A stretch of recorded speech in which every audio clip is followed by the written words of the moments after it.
Blog Talk Radio.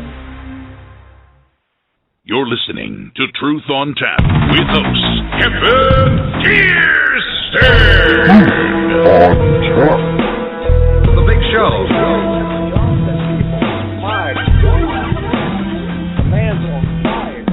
Some say that karma is a bitch. Some say that karma is a bitch. Some say it is. The Big Show. I think it is. Okay, so last week I had to travel to Florida to business. I called about 3 hotels. They didn't have anything. Apparently there was an alcohol convention going on or something, but I did call the hotel that had a room for me. I didn't know at the time it was a haunted hotel.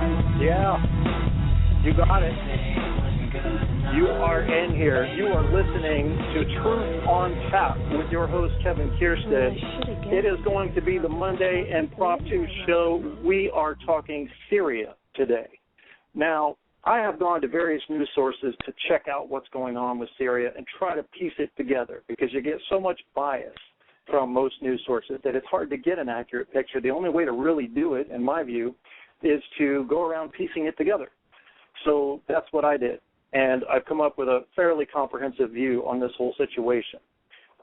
Here's how I'm going to start today. I got to tell you a couple of conditions. First of all, this is a huge radio program. It's a one-man operation. Secondly, I'm not in an official studio. I am in a man-made studio from basically thrown together on my back porch, and therefore you will have some interference from various things going on, especially my neighbor right now, who are building something. So, and occasionally you'll hear traffic. Turn the fans off, so it's going to be hot out here. I'm just going to go for it. You can call in at 347-308-8432 with your opinions on Syria. Now, to get the discussion started, I'm going to go ahead and tell you what I posted for a Facebook status today because it is true, and you may find problems with it. I'll bring that up in just a second. What we are going to do today is we're going to do a 1-hour show. If there is adequate interest and an ongoing interest in the show, I will extend that to 2 hours. I will just create another show during this show so that we can extend it.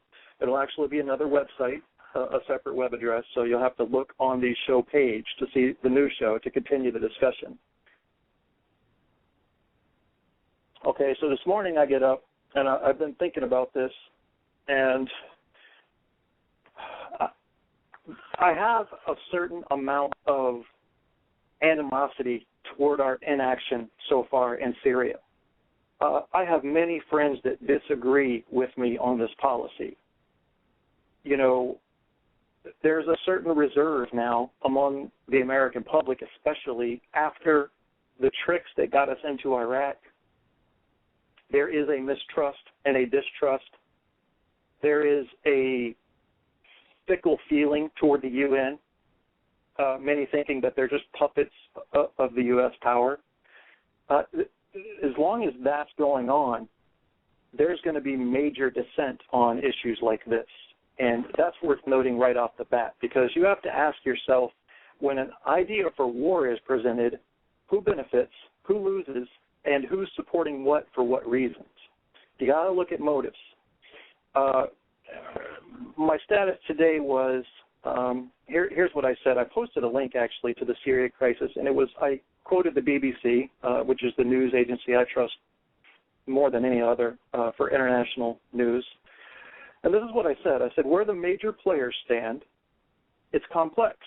I stand by what I've said since the first bullet was fired into a neighborhood, right on through children getting their heads blown off by snipers and up to and through the chemical attack. The U.S. doesn't stand by and let this happen to innocent people. That's not us. But we're a fickle bunch. Darfur, meh. Somalia, will dabble. Kuwait will save you. Syria, meh. Iraq will save you. Afghanistan, okay, we won't mess with you, except for the Taliban, but we're coming in after Al-Qaeda and anybody that supports them. Bosnia, we'll save you. Grenada, Korea, Vietnam, Libya, Israel, I don't know, catch us on the right day. You get in, figure out who's causing it, negotiate, and if it isn't fixed, you make peace. That's what peacemakers do. They're not asking anymore. They're making it. First, you take out the forced killing innocent civilians. If the opposition then tries to step it up in any way that doesn't benefit the people, you stop them too.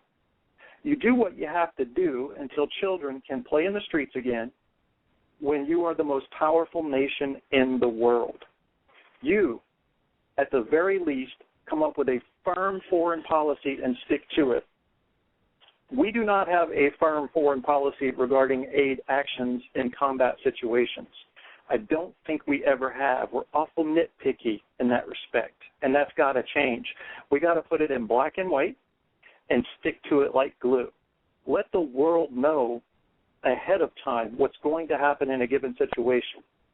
Now, as promised, we're going to talk about some of the evidence that this chemical attack was actually made by the Syrian government versus terrorist or opposition forces, some of whom might consider those terms fully synonymous.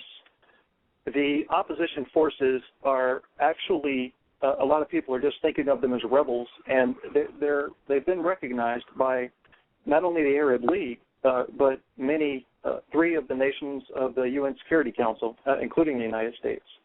So they're for real. This we know. These are not the types of rebels that you see riding in on a horseback and throwing rocks. They're legitimate.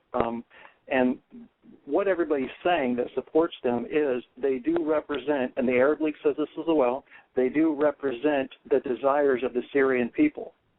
Now, if the Arab League says that, and that's true, I think it sounds pretty believable.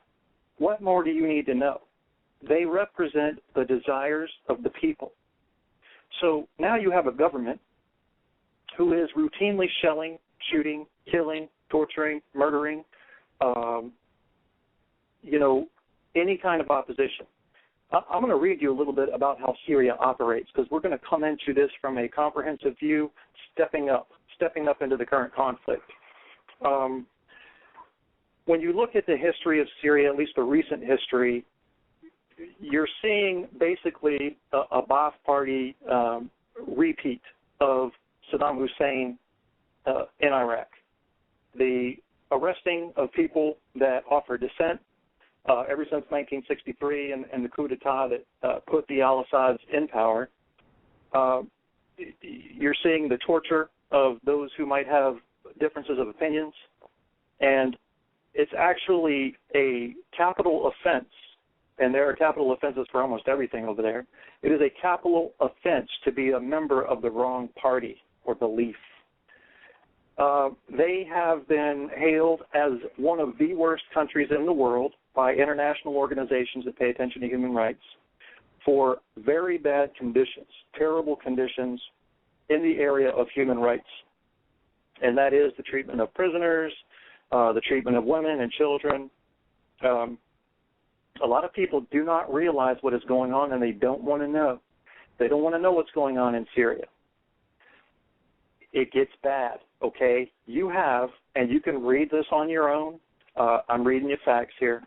You have groups of Syrian guards, okay, from the official Syrian government, gang raping boys as young as 11 years old. Now stop right there and dwell on that for a second. This is common. Name one military that does that routinely and expects to get away with it because, quote, it's our affair and nobody else's, unquote. Is that okay with you? I'm going to say that shouldn't be okay with you. Yeah, I'm making a moral judgment call there. I'm going to say that should not be okay with you. Now, the question that's going to arise today more than any other is dropping a bomb the solution or a few targeted strikes? I don't think so. I don't think it's enough. You know, you can disable their offense a little bit and then let the rebel force go in and kick a little ass if you do it correctly. I've got one friend who's concerned about collateral damage, and you know, there's nothing wrong with that. I think, in my opinion, collateral damage is fairly rare. We've got some good and accurate weapons. We just have to make sure the intel is correct, and we're not hitting wedding parties that we thought were in this case, Syrian government officials. What is the motive of the government in Syria? Well, they've had an uprising. What would your motive be if you wanted to stay in power? you're already used to being allowed to go ahead and kill whoever you want. You know, people are given extended amounts of, I guess you could say, leniency in the courts for crimes of passion, you know, that is killing someone for misbehaving as a wife or looking at your wife the wrong way. This is a Wild West scenario, but worse, because there is no goodness guiding it from the government end. There is no goodness guiding it. There is control and badness. That's what's guiding the government's action. Control, 90%, and badness, 10%. That's what you've got going on there. Prove me wrong. I'm asking you to prove me wrong. I'm asking you to call in with your facts. I'm asking you to come to the chat room. Tell me what I've got wrong. I'm going to go into some more specific information about what this Syrian regime has done to its people over the past few years. And I have no interest in trying to protect the Syrian government's reputation in any way or anything of that nature, because I've read enough to know that they're thugs. They're gangster thugs who want pure control, and yet they present themselves in the UN as some kind of legitimate power that's civilized.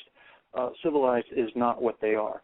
Civilized is something they have yet to be, and it's going to be a process, and it's not happening yet. So if you want the people to speak for their country, you have to help them if you're the strongest country in the world or one of its allies. How you do it? Well, we're going to debate it today. How do you do it? How do you get this done?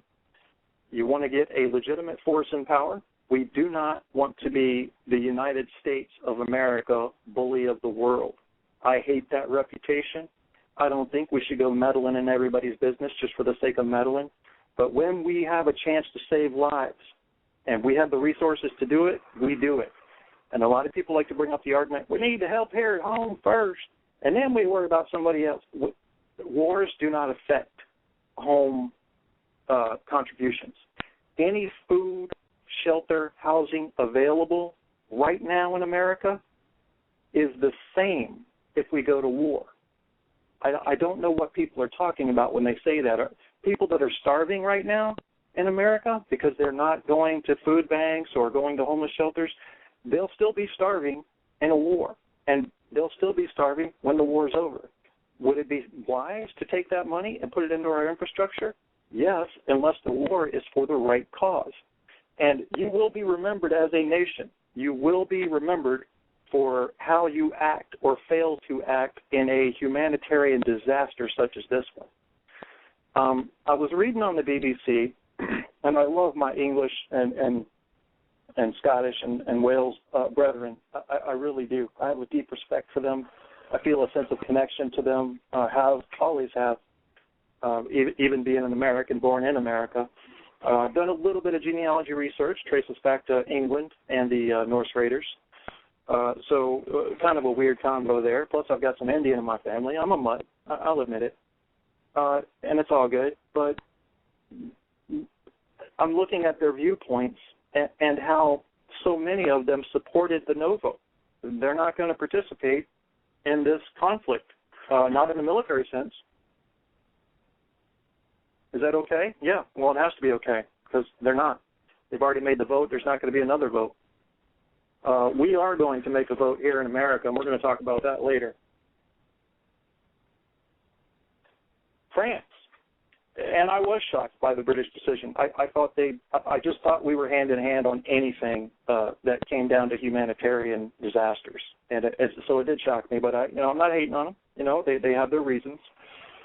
France, I of course would not expect to help us in any way after the relationship got cold around 9/11. So for them to vote yay, that threw me. And this sounds crazy, doesn't it? Things are getting all twisted here. You got the Arabs calling for our support and our allies voting against it. What the hell is going on here? It's the situation, folks. It's the situation. It's different. It's really different. We know it's not about oil. Well, some claim that it is about a pipeline. Come on. We're just going to step off topic here for a second. Well, it's related because it's my show and I'm allowed to do that. this conspiracy theory nutcase bullshit has to stop. It is not just believing that the government is conspiring against you. It is completely derailing people off of legitimate thoughts and legitimate issues in our country especially, but really around the world. I want you to, if you haven't yet, if you have any respect at all for science, get this month's issue, September issue of Scientific American Mind. Scientific American Mind. It's different than Scientific American. It's like a sub-magazine. And read what they have to say in there about what conspiracy theories are doing to our society. It will blow your mind, and the facts are verifiable. This comes down to conspiracy theories from believing that we set up the Boston bombing, to HIV doesn't lead to AIDS, to we faked the moon landing, to ETs. I happen to be a person who believes that about 5 or 10% of conspiracy theories have some backbone to them. They have something worth looking into. And one of those is UFOs and aliens and cover-ups regarding them. I've looked at the data. I've listened to the witnesses, made my judgment on that. But 90%, in my view, no. They're a way to make sense of the world for people who are weak or unintelligent and fear this world for all it's worth. Conspiracy theories make it very easy to say, they're all planning against me. That's why when you read this article, you'll find out that a lot of people that do believe in these conspiracy theories, A, they tend to believe in multiple conspiracy theories. I become an exception there. And B, they tend to believe in conspiracy theories that can actually be factually exclusive, meaning both cannot be true, yet they will believe both. That shows you the desperation with which they want to believe these theories. Okay, a simple logic puzzle will not work out with two theories put together, yet they'll accept both. So conspiracy theories, man, at least get some evidence. If you're going to believe in conspiracy theory, get some reputable, real evidence. That's what you need. If you want to, but if you're believing it just because you heard somebody say it, you're being weak. Go find your facts. Don't be weak. Don't be weak, because the weak are led. And if you're a huge nut, conspiracy theory nut, you're being led. Just accept that. If you're going to stay that way, fine, but you're being led. You're being controlled. If you want to break free, you get facts, and then you make informed decisions. Going back to Syria now. I should be getting some calls in here. One of my friends, John, wanted to talk about this, but I want to let you know right up front that my internet connection is slow today. I have a new internet service coming on Wednesday. We were supposed to get cable this past Friday, and of course they found an excuse not to install it, which I knew they would. Check out the show on ESP about that. That was interesting. So it's going to be a lot faster on Wednesday and smoother, so I'll be able to be more fluid, bouncing back and forth between the chats and the phone calls and the news pages that I like to bring up. I don't create notes or outlines, and I'm a man, so here I am trying to type in the chat room while talking to you. That doesn't really jive too well for me. We tend to focus on one thing. So bear with me for just a second. Should be getting a couple calls. I expect some chat room interaction. I did advertise in quite a few places today trying to get this conversation up, because what we're not getting quite enough of here on this Syria conflict is the thought of the people. What do the people think? You know, did you know that in France about 61%, if I remember the factor correctly, of the public are against military action? They're against it in a poll. One must presume that their polling was fair and representative across a good, broad, fair cross-section of the public. Let's say it was, for the sake of argument. We have a government against its people there in decision-making, okay? The English decision was actually consistent with the government decision. So they're truly representing their people. But what about America? Well, I haven't looked up the poll results in America yet, and I wanted to, before I did that, I wanted to do this show for obvious reasons. I want to see if what I'm hearing and getting in feedback sort of lines up with what I'm seeing in the polls. because you have to wonder if the polls are even legit sometimes. It depends on who's doing them, who's presenting them, and how many there are. So what are we going to do about Syria? What's the real solution? I don't think a targeted strike is going to be enough. Yes, it might even put the government military out of operation for a week or two, but it won't, because they spread out, just like bugs do when they don't want to get killed by a bomb. They spread out, hide things here and there. It takes time to get good intelligence. I don't think we've been working hard enough to get good intelligence, but I have no data for that. I base that thought on the amount of news and the amount of White House discussion that has focused on Syria in the past 2 years, and in my view, not nearly enough. Not nearly enough. As I said, our country is inconsistent on who we're going to help in humanitarian disasters. That's got to change. Look, if we're going to be these cold, non-involved people that just worry about ourselves, put it in writing and stick to it. Yes, I'll be ashamed, but I will know that the world will not see us as indecisive and tricky. Put it in writing. Pick a damn policy and put it in writing and assign it to all countries. And I hear people say, well, it's more complex than that. No, it's not. No, it is not. Not when it comes to humanitarian disasters. When women and children are being slaughtered, there should be one policy. If we've got the resources, we do X. What do? We just send them some money? Do we put boots on the ground, if necessary, to save their lives? Is it okay for 1,300 people to die in a single chemical attack? Is that all right? We're going to let that happen? 400 of them being children? It's not okay with me. It's not okay with me, and I think we should do something. But I am with you, a lot of you, on thinking that the bomb might not be the answer. But nobody wants to put boots on the ground. We're war-weary, aren't we? The Brits think we love war. And maybe they've got a good reason to. We tend to have a major one every 20 years or so. I don't know. Are we? Are we warmongers? I don't think the people in general always want a war. I don't know. Maybe we're just a target because we're the superpower, so we get screwed with too often. Who knows what it comes down to? I mean, if you look at all the varying reasons for wars, half the time we were trying to help someone. Maybe that's a good reason to go to war. Maybe that's why we've had so many wars, because we're trying to help someone. Of course, we've tried to push capitalism and oppress communism. Syria right now has very few allies, very few in their thinking. The Arab League has kicked them out. Kicked them out. The only country they've kicked out for the way they've treated their people. That's a testament, is it not? Kicked them out cleanly. You're out. You get back in one of these days maybe, but you're out right now. I don't know how much more we're going to have to do. Now, I've heard people say what you need to do is present the evidence that America has found to the international community so that they can mull over this evidence themselves and decide, you should decide based on the international community's advice. I am one of those people that believes we do need widespread support. I don't like unilateral action. I think that this world is all connected, and we need to take in the concerns of other people. We do not own this world. That's a huge problem with Americans. We'll go to other countries and treat them like they're visiting our country. We do not own the world. When you go to another country, you need to respect their culture. You need to be humble. And just because you're part of the most powerful country in the world doesn't mean you're always going to be. Nations rise and fall like waves in the ocean. Always have, always will. Do I hope America lasts forever as the lone superpower? Of course I do. But it's not going to happen. History tells us it's not going to happen.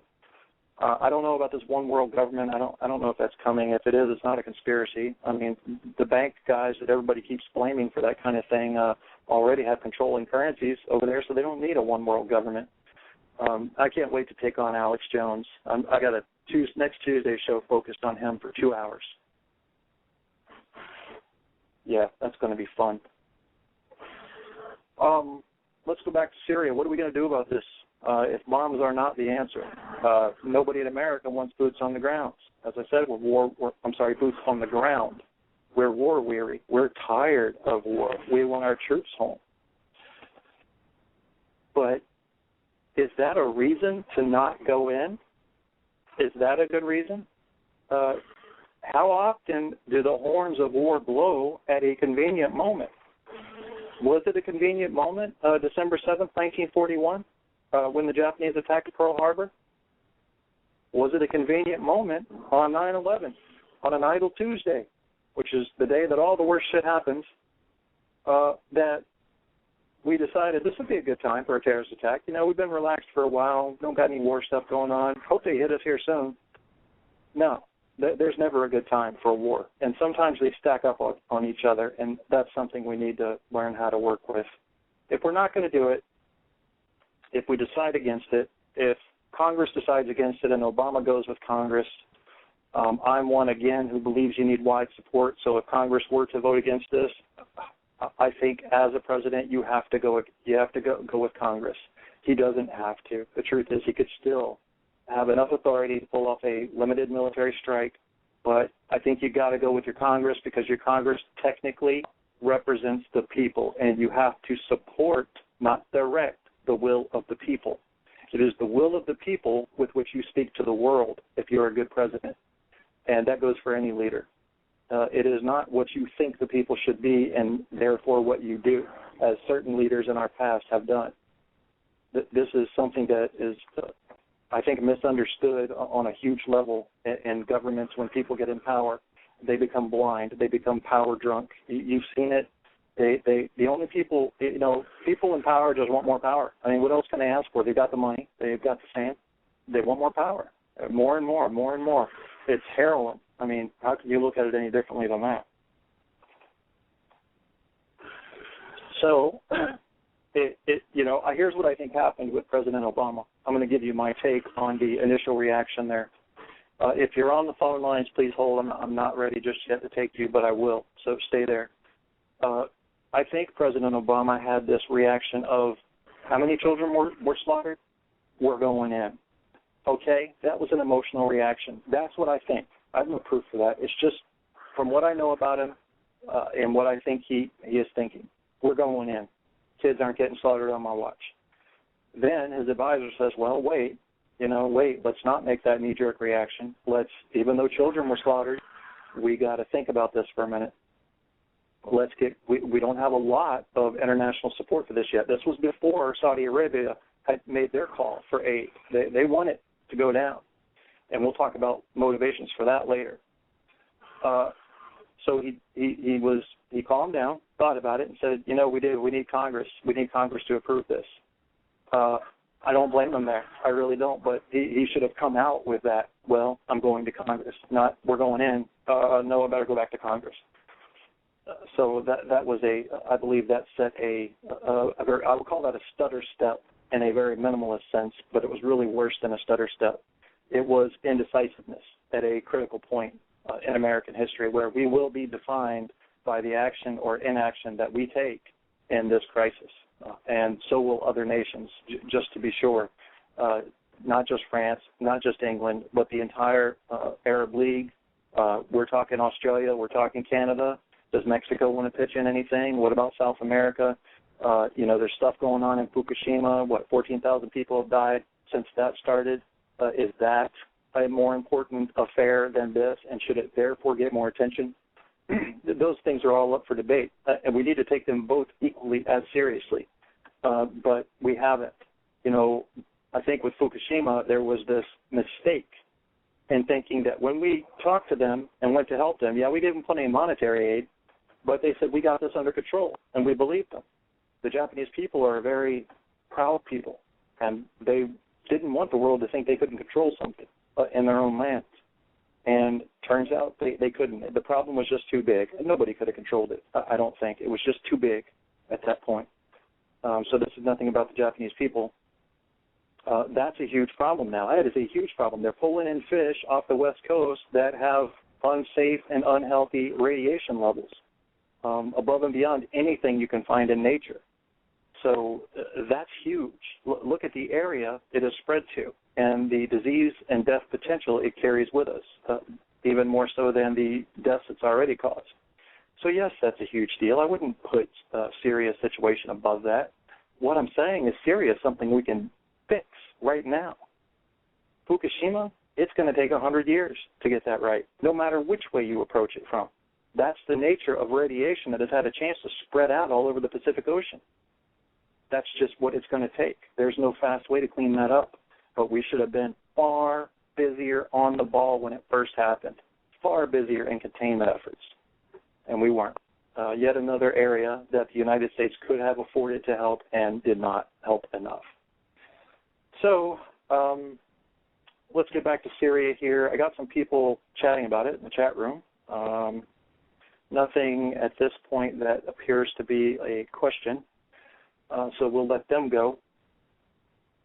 This is a very serious issue because what we do, I think, in this situation will also set a precedent for future operations. You know, who is it among us, among we little citizens here, that's going to call for a black and white definition on foreign policy on how we're going to handle humanitarian aid in a combat situation? It's the people. Is it the people? Or is it the representatives we elect to represent us? Is it them? Will they define it? Is it the lawmakers? Is it the president? Who are we looking for here? Is it the UN? Are we looking for their definition of what you should and should not do in a humanitarian situation, in a combat effort? I got a lot of thoughts on that, that need more contemplation before I could actually answer it.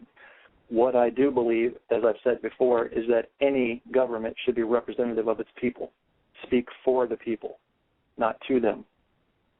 You represent the people. You do not direct them. The people are quite capable of directing themselves.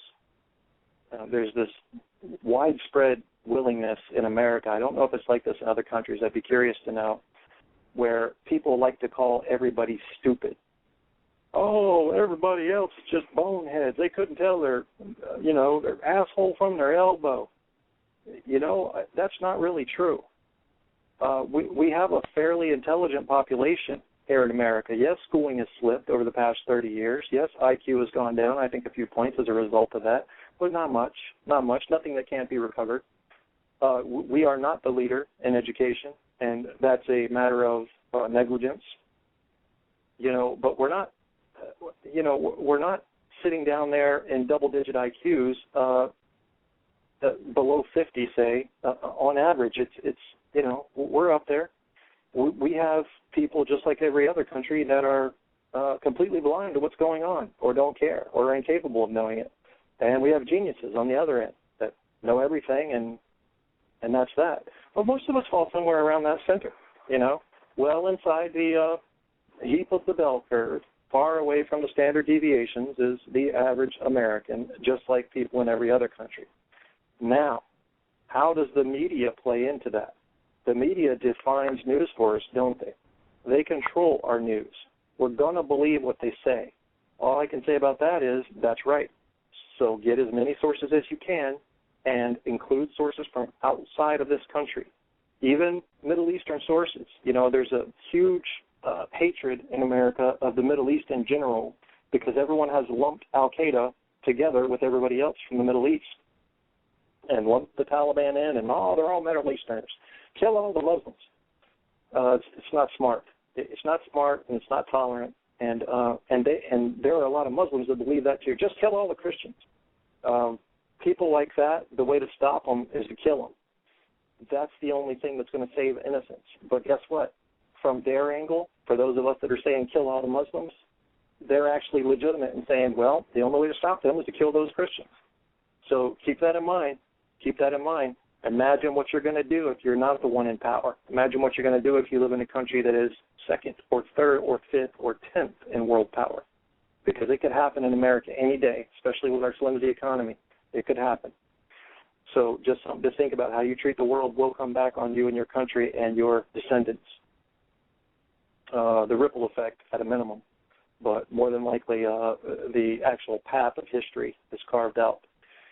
I'm taking a look at the members of the Arab League here. And if you want, in my opinion, if you want a credible source on what to do about Syria, you listen to the Arab League. They're in it. They've lived it. They've watched it. They are a conglomerate, representative of a wide population, and you listen to them when something goes down that they're concerned about. The list of member states I'm going to go through very quickly with you: Algeria, Bahrain, Comoros, Djibouti, Egypt, Iraq, Jordan, Kuwait, Lebanon, Libya, Mauritania, Morocco, Oman, State of Palestine, with asterisk, as you might imagine, Qatar, or some say Qatar, Saudi Arabia, Somalia, Sudan, Syria, Tunisia, United Arab Emirates, and Yemen. Okay? All of those countries are in the member states of the Arab League. That's 22 countries. That's kind of significant, don't you think? What they think should happen right in the middle of their own backyard? I think it is. I think we listen to them, see what they think. Right now, they've already spoken with action. They have kicked Syria out and said, you're just inhumane. You're cave people in your thinking, the government, that is. We can't have you as part of us. You're not even behaving like civilized humans. And now they're calling for action against Syrian officials. So what are we supposed to do? As I read the BBC article, I got this impression that the Brits want us to do nothing.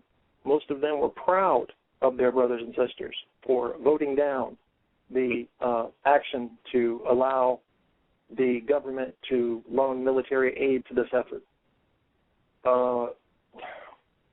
I didn't know what to think about that. I actually went in there and posted on a comment to one of the articles, what am I missing? And I want you to tell me, if you're so inclined, what am I missing? From what I'm seeing, when children and women are being slaughtered, and the United States can do something, they must. We must. And yes, I'm pissed off that we didn't do anything about Darfur, because we could have. We could have helped. We have those resources. People will tell you we're broke. We're not broke. This country, this government is loaded. You got to get into some economics. You got to really get into it, and not just listening to what conspiracy theorists and pop culture talk show hosts, including myself, get into the textbooks and learn how powerful we really are. The flimsy economy that I was talking about before related to credit, and credit is different than our actual monetary power. They're related but different. We've got the capability to help. We've got a lot of capability to help. The United States at any given time is prepared to fight a war on three major fronts. This is the basic aim, I believe, of the military, and has been for a long time. We can do that now, thankfully, with less people, less boots on the ground, so to speak. That's also worth considering when you hear about boots on the ground in Syria. We got machines now. We got a lot of machines now. And it saves human lives. It increases accuracy. It takes emotion out of the equation for the most part. There are controllers, real-world controllers of these things. There needs to be oversight, I think, of what you do with a unmanned aerial vehicle or unmanned vehicle of any type that has the capacity to bring destruction and death. However, it is a good idea for any country to use an automated means of delivering weapons rather than the traditional means if you want to save lives. The only question is, are you legit in your fight? Are you fighting for defense, or are you fighting to gain? What are you doing? Are you helping people, or are you hurting people? The lines are often muddy, aren't they? They blur. But I've thought about this for a couple of years now, and I believe we've got to do something. We've got to do something. Maybe we needed to work harder at a coalition. It just seems like a lot of people have been ignoring this situation in Syria and saying, well, they'll work it out. Well, it'll end soon. It's not ending.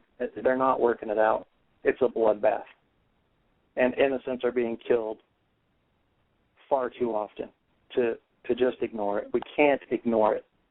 So what's the solution? Is there something I haven't even mentioned yet that you think is the solution? I'd like to hear what you have to say about it. It is 347-308-8432 if you want to call in. We've got 20 minutes left on this program. I don't want to rule out another hour-long program after this one, but I need to see some more some more interaction here from you, because that's what this show was about, what the people think. So, or otherwise we're just going to go ahead and call the 1 hour show the end. I will be ending today's show with a song from Bad Ace. That's my good luck charm. So I guess we'll do Scandal Cafe today from Bad Ace. And I'm just going to step off topic here for a minute. I don't want to point the finger at the British people for making an irresponsible choice.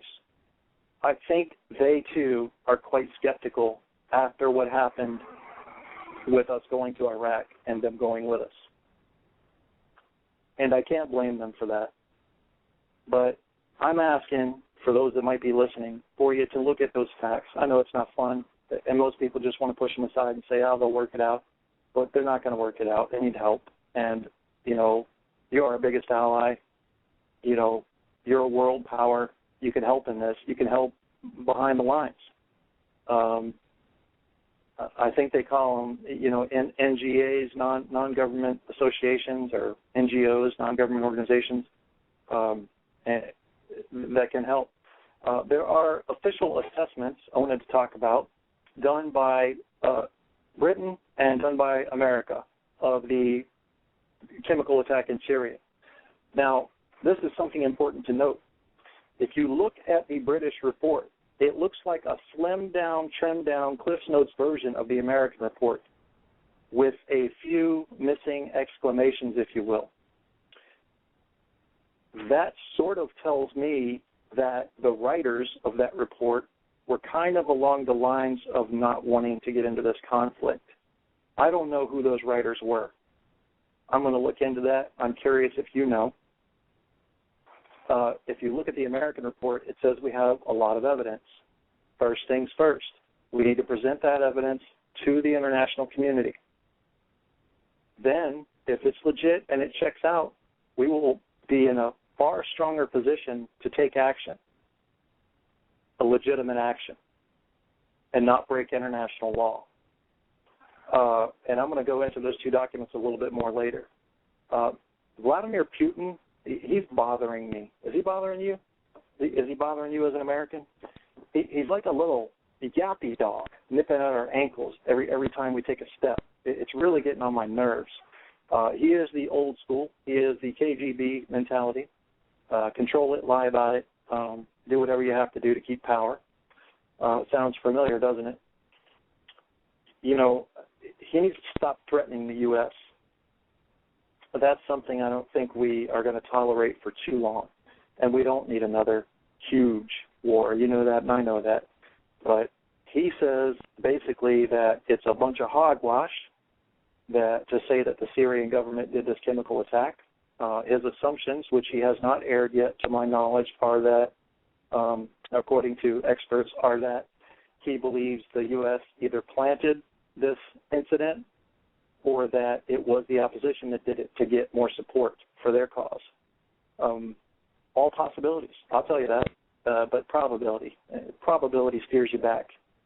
Like I said, the evidence that the United States has needs to be presented to everyone, and not in the way that George Bush had Colin Powell do it back in 2002.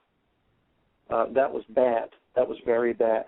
And I believe that Colin Powell was a very honorable man who served his country with great honor and respect, and he was given bad information to sell that. And I think he knew it to some degree, but when you come from a military background, there's one thing you know, and that is you do what you're told. If you've got a protest in your heart, don't even join, because when the discipline inside a military unit breaks down, the military breaks down. It is the more disciplined army that will win, all other things being equal. So if you've got those protests and those fickle affiliations with, you know, things you would do and wouldn't do in a war situation, you got to step out of that. Now, if someone orders you, a commander, say, to shoot a woman that's holding a baby, says she might have a bomb, and you say no, I'd be proud of you if you were pretty sure she didn't. But let's face it, sometimes that happens. A woman with a baby will be strapped with explosives and come and endanger your unit. How do you know? Did the commander that just made the order have some intelligence you didn't have? How do you know? Well, I'll tell you what I would do. I would do what I was told, but if I had to do that, for one thing, it would damage me for life and beyond, I'm sure. But I would go check and make sure that there were explosives on that lady that were going to necessarily endanger my unit. If there weren't, I would directly disobey that order at any point in the future, no matter if it was a man or whatever. And if there wasn't obvious signs of malintent, and go to jail, whatever, court-martial me, you know. I was in the United States Air Force. I know how it works. I was honorably discharged. I served my country proudly and would do it again. It's you got to have discipline in there, because discipline is what saves lives. Discipline is what prevents chaos in a battle scenario. Discipline is what can win a war. It is what wins wars when you add it up. It's people not freaking out. It's troops not deciding to do things their own way. That's the kind of cohesiveness you need coming from the top down in a military situation. And you'll hear the troops all the time bitching about the commanders and their decisions. Well, the commanders tend to have better intel than the troops, so the troops just need to listen. I'm not saying they always make the best decision. We know that's not true. But they tend to have higher levels of intel, and you've got to trust that at the time to let, everybody's, hindsight is 20/20, but at the time you got to trust that they've got a firm grip on better information than you have. And therefore, if it sounds even remotely reasonable and not a outright murder, you do what you're ordered to do. So anyway, that may become an issue in Syria, and it's something we haven't talked about. What if half of our soldiers that go over there, if we put boots on the ground, don't believe in the cause? Right off the bat, with Afghanistan and Iraq, 9/11 was fresh in our hearts, and we were pissed off. I, for one, am still a little. I have a high of trouble forgiving, so that hangs with me. When I watch my countrymen have to choose between burning as a death and splatting on the concrete as a death, but they have to pick one, and all they did wrong was show up for work that day, I'm pissed off, and I'm going to stay that way until real retribution has been made. We haven't done enough to get rid of Al-Qaeda for that, but that's another story for another day. What are we going to do if American soldiers with boots on the ground in Syria decide that they're not in it to win it, that they don't know who to believe? You've got al-Assad now saying that if we do something in Syria to help the opposition, we're helping Al-Qaeda. Is it true? If an American troop is not informed, he's not going to know. His heart's going to start to waver. This is, again, where discipline comes in. You've got to trust that the hierarchy is at work and that the intelligence is flowing from the top of the mountain to the bottom, and you are at the bottom when you're on the front lines, unless you're one of the commanders who happens to like to lead by example and fight with his men. Those are the ones I've always respected the most anyway, but it is kind of a waste of money if you lose an asset like that because he wanted to be a badass in battle. So there are arguments from both sides on that. One thing I think is not up for debate with me, you can have your view and I will let you air that view on this program. We got to do something. I have believed since this happened that we should have been over there doing something. This issue became almost invisible from the outset to the American people. It almost vanished from our viewpoint after the initial wave came and crashed in and leveled out, and we were just getting 20 and 30 deaths a day from assaults of the military on the private population. That's not good, because these are very preventable deaths on innocent civilians. I hear some of the Brits were talking about how there are preventable deaths going on all over the world. Well, why aren't you doing anything about those? Some of those are a little more complex. If you talk about starvation, if you go and you feed a country of, let's say there's a small country, all of them are starving. There's 2 million people in it. You go in and you feed everybody and you clothe everybody and you get them inoculated against certain bugs, viruses, diseases, and they're doing well because you're giving them all that aid. And the reason they were starving is they can't grow food there. But you don't put any money into the programs that will get them self-sufficient. They double in population in 30 years, don't they? Or triple. Now you got a bigger problem. You still got nothing coming in, but you still got to keep these people alive. There is a book that a friend of mine sent to me, and you may have heard of this book. It's called Ishmael, and I think it was written in the 1970s. A friend of mine out west sent it to me, and I was so glad she did and so glad that I read it. And it talked about how the earth is a limited resource. And this is not some kind of hippie stuff I'm talking about here. It is. It just is. There's not an unlimited amount of everything. And he began talking about, he's a gorilla now. This is a fiction story. He's a gorilla talking to a man. So there's your interest in symbolism, nature talking to man, but at least in my opinion. But I was an English major, so I looked for depth like that. Maybe it was just a gorilla talking to a man. I don't know. So he says, when you feed a population that is starving, you're going to just create a tidal wave of more starving people because they're going to breed. Nature's law says that a community must trim itself routinely to fit within its environment. I think that's a fair statement. It sounds awful cold and mechanical, doesn't it? But I'll tell you what's not natural. What's not natural is a 5-year-old walking across the road and taking a bullet to the skull that makes his head explode. That's not natural. That's not trimming a population due to an environment that cannot support it. It's not. It's a whole different ballgame. It is a choice by humans to murder innocent people, and that cannot be allowed to happen.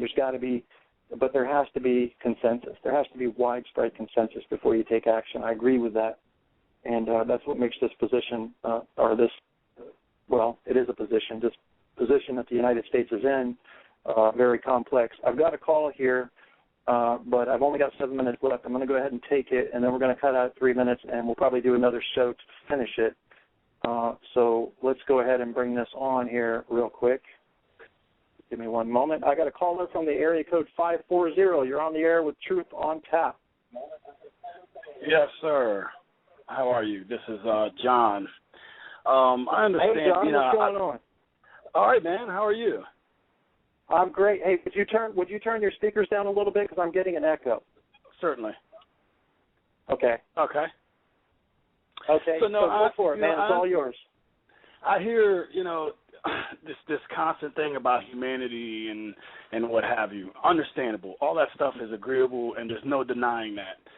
But at the same time, and we sit here and we talk about moral compasses and what's right and what's wrong and what have you. But when we start talking about intelligence, that's where I begin to kind of shake my head at intelligence, because it seems as of these days, intelligence is more of he said, she said, he told me, and nobody's accountable for what type of intelligence is being given. Exactly. My fear is that we end up in the same situation that we ended up in Iraq. Granted, they're not talking about putting boots on the ground at this point in time, but what good is a missile in the air at this point if the true mission is to make sure that we are being humane in what we do? If we're just dropping missiles from the sky, what is that going to accomplish?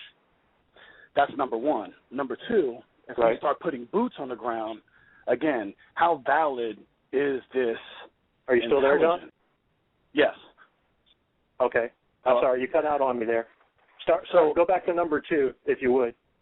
So number two is, so we decide we're going to put boots on the ground.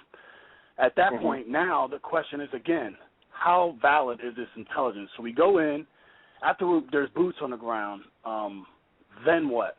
We go in there, we spend another how many millions of dollars, we're over here struggling. We still haven't gotten to where we need to be as of, everything crashing on us and what have you. So once again, we end up in this vicious cycle of expending our economy to help another, and we're not even in the correct footing. So, I understand being humane and what have you, but again, I think we have gotten too much into the business of being the police of the world and calling out individuals and pointing fingers. This individual has to be held accountable because of what he did to these people, but yet we're not taking accountability for the things that we do, and every action has a reaction is basically what I'm trying to say. So if we go over there and we start doing some of the things that we do, what do you think the overall outcome is going to be 10 years down the road when that missile is falling from the sky and hits a target that it's not supposed to hit? And now what you've done is you create more anger amongst the population. So to drop, let's say if we just drop the missiles, okay, we're not accomplishing anything. We're just dropping missiles from the sky, and granted our technology, quote unquote, is accurate and what have you. We're still having instances of innocent people getting killed. So once again, it goes back to being humane. So we're talking a bullet to the head, or is it going to be a missile from the sky? What is it going to be? So I just think that we need to be very careful in how we meddle in these things and be very conscious of what we're facing here as a country, and make sure that our business is in order before we start calling people out on specific issues. And that's just my point. We're getting so much into pointing fingers and not taking accountability for the things that we've caused ourselves by meddling in business. So, I just think it's a very shaky balance. I think you've made some excellent points here. I've got to get ready to sign off, so here's what I'm going to do. I'm going to start a new show at 2:30 and run 2:30 to 3:30. I'd like you to come back. You can either help co-host or just call in or do the chat, whatever, because what I want to ask you is, we're hearing a lot from you, and I am the same way, about what not to do. What can we do? How are we going to fix this? That's the question I'm going to ask at 2:30, so I'll give you some time to ponder that. And I will talk to you. I appreciate you calling in, my friend, and I hope you'll call in again because you have some very interesting insights on this. And the debate that we would have would be a productive one on this, I think. So I'll be awaiting your call, sir, at around 2:30. If you want to co-host, you're also welcome to do that. Most certainly. And we will go from there. All right, partner, I will talk to you again soon. And for the rest of you, you've been listening to Truth on Tap with your host, Kevin Kierstead. We are going to sign off for now. We're going to come back on in 1/2 of an hour. The show link will be different, so keep your eyes peeled for that. Just go to the show page for that. And that's going to be blogtalkradio.com/truthontap. We will always have shows on Tuesdays and Fridays. Monday is an impromptu day. Once in a while we have shows. Sometimes we don't. That's the way it goes. But you're about to hear it from Bad Age. It is Scandal Cafe. Oh, baby, I need your love. Oh, baby, I need your love.